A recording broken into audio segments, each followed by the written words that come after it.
ठीक है, अब देखो प्रिविलेज, हाँ ये सेंट्रल गवर्नमेंट को देखेंगे कि जो कंपनी ने तीनों कंडीशन फुलफिल की है तो आरओसी प्लान में देखो ये काम किसका है, ये कौन बताएगा, कानून हमको बताएगा ना, हम थोड़ी बताएंगे कानून। नहीं देखो आरओसी का ऑफिस किसने बना रखा है, सेंट्रल गवर्नमेंट। और दूसरी बात की आरओसी पब्लिक ऑफिस है जो बेसिकली इस चीज का काम करेगा, एडमिनिस्ट्रेशन वाले। तो परमिशन वाले आरओसी को बहुत सारे काम मिले हुए हैं, लेकिन अगर सीजी ने दे रखे, यानी कानूनी तौर पर वो पावर किसके पास है, सीजी के पास। ऐसी बहुत सारी पावर्स हैं जो सीजी ने अपनी किसको डेलीगेट कर रखी है, आरओसी को। लेकिन उसके लिए अलग से लिखा है, पावर है किसके पास, सीजी के पास। चलो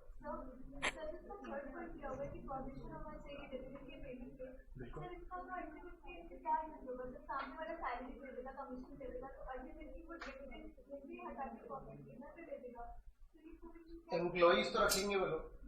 कॉलेज जो होता है, अपन ने सुना है कॉलेज के ट्रस्टी होते हैं, आ रहा है समझ, ठीक है। और कॉलेज का प्रिंसिपल होता है, प्रिंसिपल को सैलरी मिलती है, ट्रस्टी को कुछ नहीं मिलता, लेकिन पावर किसके पास होती है, ट्रस्टी के पास।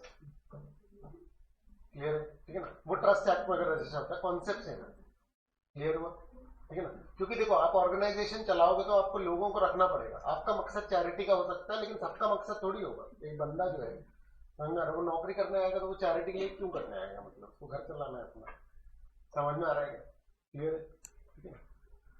तो अब देखो, ठीक है, privileges and obligation. Company registered under section 8 shall have same privileges and same obligation as that of any other limited company. इसका अर्थ ये मत निकालना कि भैया ने जो बोला अभी तो वो पैसा नहीं होगा, वो है, आ रहा है समझ में। तो हम बाकी सब बोल रहे हैं कि बाकी सब किस तरीके से चलेगा एक लिमिटेड कंपनी की तरह। स्पेसिफिक सेक्शंस में अलग अलग जगह पर क्या हुआ है, सेक्शन 8 को क्या दे रखा है, एग्जेम्पशन दे रखा है, आ रहा है समझ, क्लियर है। क्यों, क्योंकि वो चैरिटी का काम करता है, क्लियर है। नेक्स्ट एक अलग ही सी बात है, बिल्कुल ही अलग सी, आ रहा है समझ, ठीक है ना, जिसका लॉजिक अलग है। ये मतलब कि फर्म क्या किसी कंपनी में मेंबर हो सकती है, इसमें हो सकती है, आ रहा है समझ, ठीक है ना। मतलब बिल्कुल ही अनोखी बात है। मैंने इसका लॉजिक फाइंड आउट करने की कोशिश की, लेकिन मुझे मिला नहीं, मतलब ऐसा कोई पर्टिकुलर लॉजिक। बस एक अलग सा एग्जेम्पशन मिला हुआ है, ठीक है ना, कि बाकी सारी कंपनी में क्या होगा कि जो लोग होंगे वो मेंबर होंगे, अरे ज्वाइंट होल्डर कहलाते हैं ना, जो पार्टनर्स होते हैं। फर्म नॉर्मली एक सेपरेट लीगल एंटिटी होती नहीं है, तो इसलिए वो मेंबर नहीं हो सकती, पार्टनर्स का नाम होता है। लेकिन अगर सेक्शन 8 कंपनी है तो फर्म क्या हो सकती है, मेंबर हो सकती है। बिल्कुल एक अलग टाइप का एग्जेम्पशन, अरे क्लियर है, ठीक है। विदाउट लॉजिक बता रहा हूँ मैं, याद करने के लिए तुम लोग को। अरे समझ, इसका लॉजिक मुझे भी नहीं पता है, अरे समझ, ठीक है। लेकिन ठीक है, पॉइंट क्या हुआ होगा कि किसी केस लॉ में ऐसा हुआ होगा पास्ट में, क्योंकि बहुत ही पास्ट का है, समझना है। मैं जब 20 साल से पढ़ रहा हूँ तो ये है ऐसा, अरे समझ। लेकिन उसके पहले कोई केस ऐसा हुआ होगा जिसमें कि फर्म होगी और जिम्मेदारी वाली बात है। क्योंकि देखो यहाँ लायबिलिटी वाली कोई बात नहीं, कोई लोन वोन या कुछ भी, क्योंकि आप डिविडेंड घर लेकर के जा नहीं रहे हो, अपना पर्सनल फायदा आप उठा सकते हो नहीं, क्लियर है। तो हमने बोला कि ठीक है, अगर फर्म में मेंबर बन जाए तो कोई दिक्कत नहीं, क्योंकि हम लोगों को क्यों करते हैं, इंडिविजुअल लायबिलिटी और वो सारा कुछ करने के लिए। तो एक अलग सा ही एग्जेम्पशन दे दिया। हाँ, इवेंचुअली तो मतलब सारे पार्टनर फर्म के फिर फाइनेंशियल डेंट आएगा, जेल वेल का नहीं आएगा ना, ठीक है ना। चलो क्लियर है अब, ठीक है। बहुत ध्यान से देखो क्या लिख रहा है, alteration of memorandum and articles. A company registered under Section 8 may alter the provisions contained in its memorandum or articles by complying with same legal requirements as are required to be complied with by any other limited company and obtaining the previous approval of CG। तो ये तो कोई काम की बात नहीं है, क्योंकि ये तो बहुत ऑब्वियस है। अभी अपन पढ़ेंगे आगे कि मेमोरेंडम क्या होता है, अपन ये भी पढ़ेंगे कि मेमोरेंडम को चेंज करना है तो क्या क्या करना पड़ेगा। अपन क्या क्या पढ़ेंगे कि मेमोरेंडम में क्या क्या लिखा हुआ है, मेमोरेंडम क्या होता है, और मेमोरेंडम को अगर चेंज करना है तो क्या करना पड़ेगा, और ऐसे उसका रिलेवेंस भी अपन समझेंगे। यहां पर सिंस आपके मेमोरेंडम में क्या लिखा हुआ है, आपका ऑब्जेक्ट क्लॉज लिखा हुआ है, जो आपका चैरिटी, तो आपने पहले बना ली सेक्शन 8 कंपनी, लाइसेंस मिल गया, उसके बाद आपने उठा करके ऑब्जेक्ट्स चेंज कर, या अपने मेमोरेंडम की बातें चेंज कर, जो आपने एग्जेम्पशन मिल गया सेक्शन 8 के कारण, फिर आपने चेंज कर लिया। तो हम बोल रहे हैं अगर आपको कोई भी चेंज करना है तो आपको किससे पूछना पड़ेगा, सेंट्रल गवर्नमेंट, क्योंकि ये पर्सनलाइज्ड फायदे के लिए किया जा सकता है। इसलिए हमने बोला कि भैया आप नॉर्मली चेंज नहीं कर पाओगे, यानी क्या एक नॉर्मल कंपनी को हर काम के लिए सीजी की परमिशन चाहिए होती है? नहीं, लेकिन सेक्शन 8 कंपनी अपना अगर मेमोरेंडम चेंज करती है तो उसको क्या करना पड़ेगा? सीजी की एडिशनल। क्लियर है? ठीक है ना? तो क्या ये कंपनी, अच्छा एक बार चैरिटी वाली कंपनी खोल ली तो उसके बाद फिर कन्वर्ट कर सकते हैं कि किसी भी और टाइप की कंपनी में, कि प्रॉफिट मेकिंग टाइप की है ऐसा, या एक नॉर्मल प्रॉफिट मेकिंग कंपनी उसको क्या सेक्शन 8 में बदला जा सकता है? तो हाँ, लिखा हुआ है इसमें। A company registered under Section 8 may get itself converted into company of any other kind by complying with such conditions as may be prescribed. Rule as per Rule 21 of the company's rules, a company registered under Section 8 which intends to convert itself into any other company into a company of any other kind shall pass a special resolution at a general meeting for approving such conversion. तो अभी बहुत light वे में लिखा हुआ है कि special resolution pass करेंगे, बाकी इसके डिटेल प्रोसीजर अलग से रूल्स में है। आ रहा है समझ में? क्लियर? बस अभी इतना बताया कि पॉसिबिलिटी है क्या? हाँ है। आ रहा है समझ? ठीक है ना? फिर अगर एक नॉर्मल कंपनी जो प्रॉफिट मेकिंग, मतलब मैंने कंपनी बनाई, समझ आ रहा है? ठीक है, अच्छा खासा प्रॉफिट मेकिंग कंपनी, सब प्रोडक्ट वगैरह भेजा, एकदम से हृदय परिवर्तन हो गया, चलो चैरिटी करते हैं। आ रहा है समझ? तो बोला कि चलो इसी कंपनी को सेक्शन 8 बनाओ कि अलग से बना सकता हूँ कंपनी? तो अलग से बनानी पड़ेगी या इसी कंपनी को बना सकता हूँ मैं सेक्शन 8? तो उसी कंपनी को क्या कर सकते हो आप? बना सकते हो। A limited company was formed under Companies Act or under any other previous company law, otherwise then under section rule 8, under section 8, and such company fulfills all the conditions. कौन सी वाली conditions? वो ऑब्जेक्ट वाली और prohibition of dividend वाली और अपने profits company के object को पूरे करने में लगाने वाली का जो कंडीशन है, तो उसको अगर फुलफिल करते हो तो वो क्या कर सकती है? वो अप्लाई करेगी किसके पास? सीजी के पास। तो अगर सीजी सेटिस्फाई हो जाता है कि कंपनी बनी हुई है पहले से, है ना, सेक्शन 8 में नहीं बनी थी और कंडीशंस को फुलफिल कर रही है, तो सीजी लाइसेंस दे सकती है इसको, सेक्शन 8 में रजिस्टर करने के लिए अलाउ कर सकती है और फिर बोल देगी कि अपने नाम के आगे से लिमिटेड या प्राइवेट लिमिटेड। हेलो, बहुत बेसिक सी बात है, सिर्फ इतनी बात समझ में आ रही है क्या कि एग्जिस्टिंग कंपनी को भी क्या कर सकते हो? कन्वर्ट कर सकते हो। क्या करना पड़ेगा? वही सब क्योंकि एक सेक्शन 8 कंपनी को बनाने में करना पड़ता है। क्लियर है? लाइसेंस होने के बाद क्या होगा? Registrar shall on an application made to in the prescribed form register such company under section 8। On registration under section 8 all the provisions of section 8 shall apply to such company. क्या बात बताई उसने कि सेक्शन 8 में register होने के बाद section 8 के सारे प्रोविजन आप पर लग जाएंगे। ठीक है? The company shall have to comply with additional conditions अगर लाइसेंस में लिखे होते हैं। ये भी वही बात है। क्लियर है क्या? हेलो, ठीक है ना? हाँ, जो सेकंड पॉइंट है उसके जो पॉइंट है कि व्हाई इशू ऑफ लाइसेंस और allow such company to register in section 8, तो ये दोनों सेम ही है। हाँ, नहीं लाइसेंस का अलग से लिखना पड़ता है। लाइसेंस तो अलाउ कर दिया, मतलब लाइसेंस देने तो अलाउ कर दिया। नहीं, लाइसेंस के बाद आप जाते हो ना आरओसी के पास, ठीक है, कोई बहुत अलग सी बात नहीं है।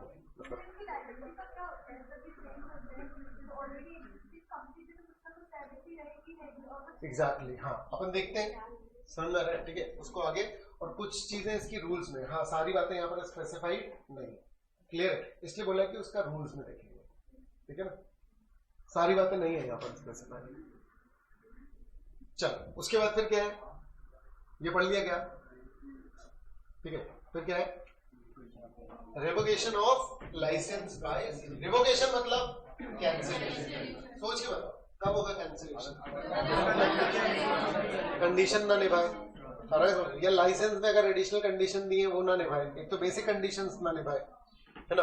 तो CG may revoke the licence issue to the company if the company contravenes, contravenes मतलब नहीं निभाया, समझ आ रहा है? any of the provision of section 8 or the company contravenes any condition subject to which the license was issued। आपको जिस कारण से लाइसेंस दिया था वो बातें आपने नहीं निभाई या नहीं निभा रहे, या तो फिर और लिखा हुआ है, या कंपनी का इस तरीके से कर रहे हैं कि फ्रॉडुलेंटली और वॉयलेटिव ऑफ इट्स ऑब्जेक्ट्स और प्रेजुडिशियल टू पब्लिक इंटरेस्ट। कुछ ऐसा कर रहे हो आप जो पब्लिक के इंटरेस्ट के अगेंस्ट जा रहे हैं, या आपने वो सेक्शन 8 इसलिए बनाई ताकि आप अपना ब्लैक का पैसा वाइट कर पाओ, या कुछ ऐसा। आपको पता है बहुत सारे जो आश्रम या वो सारे जो रजिस्टर होते हैं, समझ में आ रहा है, वो ये काम करते हैं। ठीक है, वो प्रॉपर ब्लैक का पैसा व्हाइट करते हैं। अरे हाँ, ये बेसिकली इनकम टैक्स के कारण होता है। इनकम टैक्स में क्या होता है कि आप उनको अगर मान लो जो आश्रम रजिस्टर्ड है इनकम टैक्स वाले के पास कि वो चैरिटी कर रहे हैं, तो अगर उनको आप डोनेशन दोगे तो आपको इनकम टैक्स में एग्जेम्पशन मिलेगा, मतलब आपको उसका डिडक्शन मिल जाएगा एक तरीके से। अरे तो जैसे ही आपको वो डिडक्शन मिलता है तो वो रेट तय है सबका। अरे समझ कि आश्रम की बात हो जाती है कि भैया हम आपको 100 रुपए देंगे तो हमारा 30 रुपए बचेगा, समझ आ रहा है। तो वो ऐसा है कि 50-50 वाला रेशियो या 40-60 वाला रेशियो है। तो वो 100 रुपए देते हैं कंपनी वाले उनको ऑफिशियली, और वापस कितने ले लेते हैं 85। तो उनका कितना बच गया, मतलब 30% अगर टैक्सेशन है कंपनी का तो उनका कितना बच गया 15, और वो 85 उनका कहाँ चला गया, पूरा ब्लैक में। और उनको खर्चा दिखाने में कोई प्रॉब्लम नहीं होती, मतलब वो क्या दिखा रहे हैं, उनको कितना मिला 100 रुपए, और वो खर्चा दिखाने में कोई प्रॉब्लम नहीं होती। आ रहा है क्या समझ में? कुछ नहीं करा जा सकता इसका, क्लियर है क्या? ठीक है ना, मैं बता रहा हूँ क्योंकि एक बार किसी चैनल ने स्टिंग ऑपरेशन किया था और उसमें प्रॉपर बात हो रही थी बाबाओं से किसी अरे समझ में कि यार ऐसा है, मोल भाव कर रहे थे प्रॉपर, कह रहे 40 ये तो 80 है ना, मतलब अरे समझ में ऐसा कर। चलो ठीक है, क्लियर है क्या? तो अगर मान लो ऐसा कुछ होता है तो क्या कर देंगे, आपका सेक्शन 8 का लाइसेंस कैंसिल कर देंगे, क्लियर है? ठीक है ना? हाँ, लेकिन जब भी आपका रिवोक होगा लाइसेंस तो क्या होगा, CG shall give reasonable opportunity of being heard to the company, clear है? लेकिन सिर्फ लाइसेंस कैंसिल करने में रुकेंगे नहीं तो बहुत बढ़िया है। क्या करो, फ्रॉड करो, पकड़ेगा तो क्या होगा, लाइसेंस कैंसिल, ठीक है ना, प्रॉफिट मेकिंग। इतना ही नहीं, छोड़ेंगे नहीं, देखो समझ रहा है। CG shall order the company to convert its status and the registrar shall on an application made to him in the prescribed form register the company accordingly। ठीक है, चलो स्टेटस चेंज कर लो, हाँ ठीक, ये भी कर लेंगे, कोई इशू नहीं। CG बोलेगा अपना नाम क्या है, लिमिटेड या प्राइवेट लिमिटेड लगाओ, ओके, और कुछ, ठीक है ना। Company shall file with the register a copy of, ये ऑर्डर जो हम दे रहे हैं इसको जाके ROC में फाइल करो, ठीक है। और कुछ अब शुरू होगा, देखो बंद करा देंगे, ठीक है ना। तो सीजी पे ऑर्डर, भैया ये जो तुमने बना रखी थी, तुमने गड़बड़ करी तो इसको बंद करो, ठीक है ना। अच्छा, बंद करो तो मतलब कि फिर असेट बिकेंगे, लायबिलिटीज चुक देंगे, तो जो बचा वो क्या समझ में रहा है, तो या तो वाइंड अप कर देंगे या तो अमलगमेट कर देंगे किसी और सेक्शन 8 कंपनी में जिसके सेम टाइप के ऑब्जेक्ट, बहुत सारी सेक्शन 8 होंगी ना, तो जिनके सेम टाइप के ऑब्जेक्ट होंगे उनको दे देंगे, उनको डोनेशन मिला एक तरीके से, आ रहा है समझ, ठीक है ना। तो बाइंडिंग अप और अमलगमेट, सीजी ऐसा ऑर्डर कब करेगी, इफ अगर CG has by order revoke the licence, मतलब पहले लाइसेंस कैंसिल करेंगे और उसके बाद उसका क्या कर देंगे, वाइंड अप या तो फिर अमलगमेट, ठीक है ना। और reasonable opportunity being at there and, ठीक है, क्लियर है क्या। सीजी को लगता है कि भैया पब्लिक इंटरेस्ट में जरूरी है कि इसको क्या कर देना है, बंद या अमलगमेट। आगे देखो, इसके जो सरप्लस असेट हैं, एक चीज और, ठीक है ना, पहले पूरा पढ़ लें क्योंकि जब तक पूरा नहीं करेंगे तब तक इसका इंटरप्रिटेशन सही नहीं आएगा। तो ये है कि जो अमलगमेट कर देंगे जिस कंपनी में, समझ में आ रहा है, उसके राइट्स कौन डिफाइन कर सकता है, फिर सेंट्रल गवर्नमेंट डिफाइन कर सकता है। अमलगमेट करके और तुम क्या करोगे वो डिफाइन कौन कर सकता है, सेंट्रल गवर्नमेंट की एक नई कंपनी टाइप की बना दी उन्होंने, ठीक है ना। और ये आ गया use of surplus assets for winding up. तो दो चीजें, एक क्या वाइंडिंग अप और एक अमलगमेशन, समझ आ रहा है, ठीक है। वाइंडिंग अप मतलब बंद कर देना, बंद कर देंगे तो कुछ पैसे बच सकते हैं, कुछ असेट्स बच सकते हैं जो कि दे देंगे किसको, किसी सेक्शन 8 कंपनी को, दूसरी section 8। Such assets shall be transferred to any other company registered under section 8 and having similar objects। या तो फिर इस पैसे को एक जगह और यूज कर सकते हैं। ये जो इंसॉल्वेंसी वाले केसेस होते हैं ना, इंसॉल्वेंसी बैंक्रप्सी फंड, मतलब कई बार कंपनीज डूब जाती हैं तो उनके जो शेयर होल्डर या वो सब रहते हैं उनके पैसे नहीं मिल पाते, तो वो वाले फंड में डालते हैं, जो लोगों को नुकसान हुआ वहां से उनकी रिकवरी अगर हो सकती है तो वो हो जाए। और समझना, तो खैर उसकी डिटेलिंग इंपॉर्टेंट नहीं है, यही बात इंपॉर्टेंट है, समझ रहे। तो वो कहां पर फंड मेंटेन हो रहा है, इंसॉल्वेंसी एंड बैंकरप्सी फंड, उसमें डालते। सरप्लस बचा है सेक्शन 8, जो गड़बड़ कर रहा था उसको बंद कराया तो पैसे दूसरे सेक्शन 8 वाले को दे दिए, और या तो फिर क्या कर दिया अपन ने, इंसॉल्वेंसी बैंकरप्सी फंड में डाल दिया। अगर समझ में, under section 224 of the insolvency bankruptcy code 2016। बोलो क्लियर है क्या? अरे समझ में, ठीक है ना। और क्या है, amalgamation with another company, company registered under section 8 शैल, अच्छा ये अलग सी बात है, ये बोल रहा अगर सेक्शन 8 को किसी से अमलगमेट होना है तो ऐसी ही कंपनी से अमलगमेट होना पड़ेगा जो क्या कर रही है, सेक्शन 8 वाली है।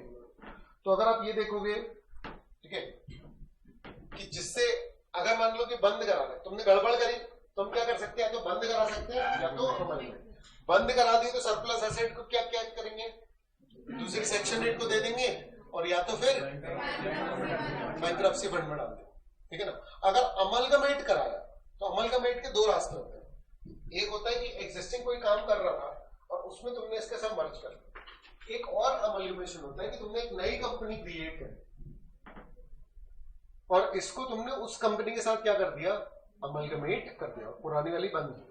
अरे समझ में, उसको भी अमलगमेशन कहते हैं। तो इसलिए बोल रहा है कि जो नई कंपनी बनेगी इसके अमलगमेशन से, ऐसा हो सकता है कि नई कंपनी बन गई और कोई ऐसा नहीं कि पुराना पहले से काम कर रहा था, नई कंपनी बनाई और उसमें अमलगमेट कर दिया, ऐसा होता है लीगल। जब तुम लोग अमलगमेशन पढ़ोगे ना तब ये क्लियर हो जाएगा। तो अगर ऐसा अमलगमेशन किया, ठीक है, तो उसका कॉन्स्टिट्यूशन मतलब memorandum, properties, powers, rights, interest, authorities, privilege, वो जो भी होगा वो किस तरीके से हो सकता है, सीजी जो है वो ऑर्डर दे करके उसको स्पेसिफाई कर सकता है। रीड कर लो, ठीक है, बहुत इंपॉर्टेंट है। और अब ये क्वेश्चन आपको दो तरीके से मर्ज होकर के आ सकता है। मतलब आपने इनकॉर्पोरेशन पढ़ लिया और आपने सेक्शन 8 पढ़ लिया, तो अब इनकॉर्पोरेशन का जो वो क्वेश्चन था जो मैंने छुड़वाया था कि ये अभी आप लोगों ने सेक्शन 8 नहीं पढ़ा है, अब वो क्वेश्चन आपके लिए रेलेवेंट हो गया और वो बहुत लेंदी जाएगा, समझना।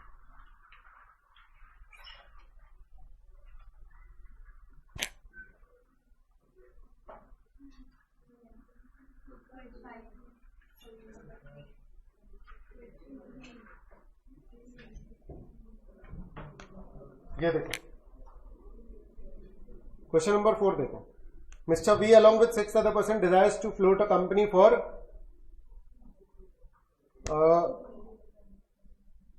ठीक है, फॉर चैरिटेबल पर्पसेस,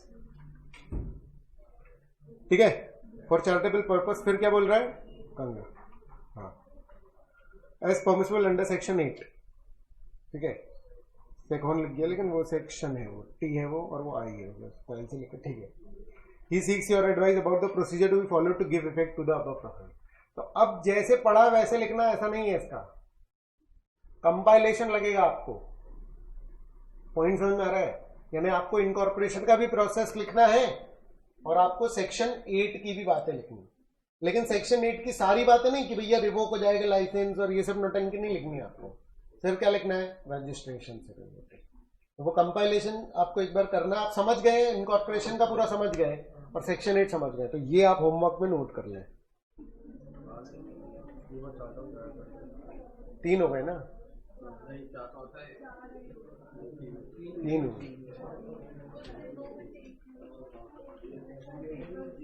कल पेपर है, बोल लिया करो खुद ही अपने आप से।